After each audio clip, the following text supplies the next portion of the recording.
Hello everyone, this is Yours Trivia, and today we're concluding our 7-year reign of Talpi Let's Talk Lore series as we finish up with episode 7 here, titled The Four Regents. Now, last episode we mentioned that in May of 226, Talpi became gravely ill, and just one day later, Talpi would pass away at just 40 years old. But despite his sudden death, Talpi did get to use his last day to name 4 co-regents in Chen Chun, Sima Yi, Taljin, and Toshio to assist his son and heir, Cao Rui. Now, Cao Rui at this time was already 22 years old, so the only reason Cao Pi picked regents was not to have them rule in place of Cao Rui, but rather to elevate these 4 officials as pillars in the imperial court to assist Cao Rui as he transitions into becoming the second emperor of the Wei dynasty. And of course, Cao Pi picked people that are not only capable, but are also people that he absolutely trusted. And if we break down these 4 co-regents, we can see that half were personal friends to Cao Pi, while the other half were distant family members. And in our final episode here, we're going to be doing a deep dive into the qualifications of these 4 co-regents and hint at their future impact within the Wei court. First up is Chen Chun, who, as we have mentioned before, was the main proponent for the 9-rank system.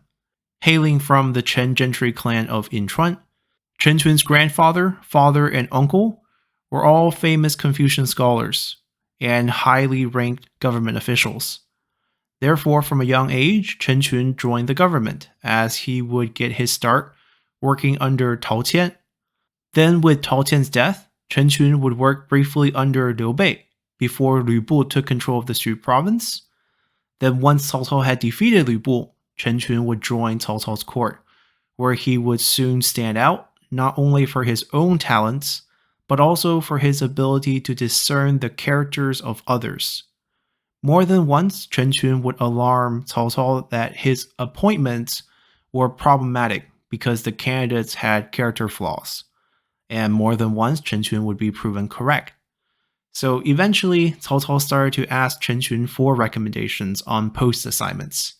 And history would eventually prove that the 2 individuals that Chen Chun did vouch for to Cao Cao would turn out to be not only capable, but also outstanding, as one of them would fight to the last man while hopelessly being besieged by Wu, while the other would earn a reputation of being an incorruptible administrator. Of course, Chen Chun did have his faults, as he was overly rigid with Confucian principles, as he even complained to Cao Cao repeatedly about Guo Jia's character flaws. But at the end of the day, Chen Chun's upright character, familiarity with Confucian values, and his own gentry background made him the perfect official to enforce court reforms and apply Confucian rights to add legitimacy to the Wei imperial court. Then next on the list here is Sima Yi, who, despite what he will become in the future, was the regent that Cao Pi trusted the most. Of course, both Sima Yi and Chen Chun were part of the famous 4 friends of Cao Pi, as they were 4 officials that had supported Cao Pi from the time when Cao Pi was still struggling to become Cao Cao's heir.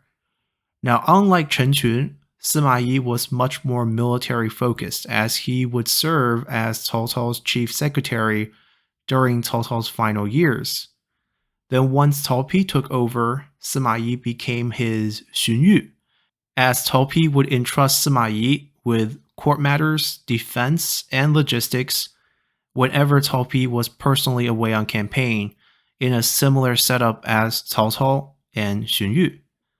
Cao Pi essentially saw Sima Yi as his equal and replacement, where one of them would always have to stay in the capital, and inversely, the other have to be tending military matters on the frontier.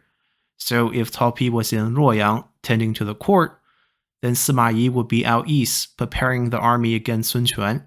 And if Cao Pi was out campaigning, such as in 222, 224, and 225, then Sima Yi must stay behind to take care of the court and provide defense with a personal army of 5,000 men that Cao Pi had granted to him.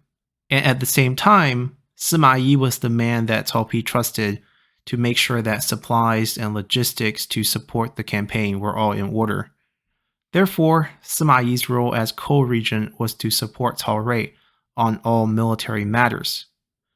Now, with these two outsiders covered, the last two co-regents are Taljin and Toshio, and they are family members, but they are distant family members, since Cao Pi's first order as emperor was the banning of all princes and in-laws of the empress from ever becoming regents, as he wanted to prevent the emergence of these overly powerful regents that had plagued the Han dynasty before.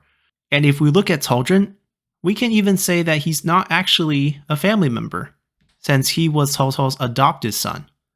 Taljin's real name was Chen Chun, as his birth father, Qin Shao, was Cao Cao's officer who had died saving Cao Cao while campaigning against Yuan Shu in the early days.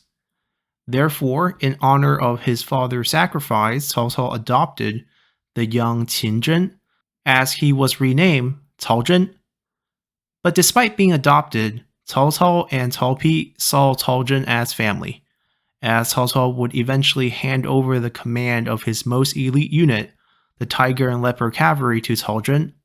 And after Cao Pi took over as emperor, he handed the entire Western Army command over to Cao Zhen to replace Xiahou Yuan, who had perished during the Hanzhong campaign. And Cao Zhen would not disappoint his adopted family, as under Cao Zhen, the Western nomads were soundly beaten during Cao Pi's reign as the Silk Road trade was finally restored. Then under Cao Rui's reign, Cao Zhen would become the Stuart defender in the west as he would successfully halt Zhuge Liang's first two northern expeditions. Now this brings us to our final co-regent in Cao Xiu, who was indeed a family member, as he was the son of Cao Cao's cousin.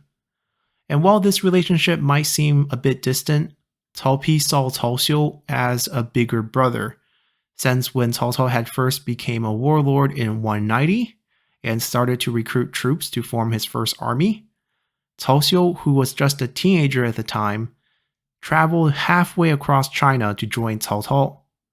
At the time, Cao Xiu's father, who was Cao Hong's brother, had just recently passed away in the chaotic periods of the late Han, and thus Cao Xiu and his mother had actually fled south as refugees to the Wu Commandery, where there was no war. But once he had heard that Cao Cao was starting his own army, he traveled back once again with his mother to Xuchang to join Cao Cao's forces. And seeing that he was still a kid, Cao Cao took him in and had him stay with Cao Pi, who was just 3 at the time. So literally, Cao Pi and Cao Xiu grew up together. And once Cao Xiu came of age, Cao Cao allowed him to join as a member of the Tiger and Leopard Cavalry, and frequently allowed him to accompany his uncle, Cao Hong, out on campaigns as a military inspector to increase his experience to lead the army. And not long after Cao Pi became emperor, Cao Xiu was named the general of the south to take over the Jin province defense from Xiahou Dun, who had just passed away. And in the 220 campaign against Wu, Cao Xiu shined as his central push broke through the Yangtze River defensive line and made some progress all the way towards Poyang Lake, before overextending and getting beaten back a bit. And as a co-regent under Cao Rui, Cao Xiu, given his actual family ties, would end up becoming the supreme military commander of Wei. But unfortunately, due to a disastrous miscalculation and a bit of over-eagerness in 228 in a campaign against Wu, Cao Xiu would suffer a humiliating defeat that he just could not mentally recover, as he would end up passing away due to depression from this loss in September of 228. Of course, in the future, we'll be covering all these events in greater detail, especially this last campaign against Wu, which is the Battle of Shiting. But for the time being, our episode and the series on 7-year reign of Cao Pi comes to an end, as Cao Pi would entrust his new Wei dynasty and his son Cao Rui to these 4 co-regents who he absolutely trusted for good reasons, as he would tell his son Cao Rui with his final breath to never doubt these 4 regents, as they would never betray you which ended up being a true statement, as all four would serve loyally and faithfully during Talri's reign. And as we end things here, I hope you all enjoy this episode and series. And starting next week, we'll be moving on to Sun Quan, as we need to cover his path to becoming the third and final emperor of the Three Kingdoms period, as the Kingdom of Wu would not officially form until the year 229, or 3 years after Talpi's death. So as always, please hit that like button to help support the channel, and I'll see you all next time. Bye!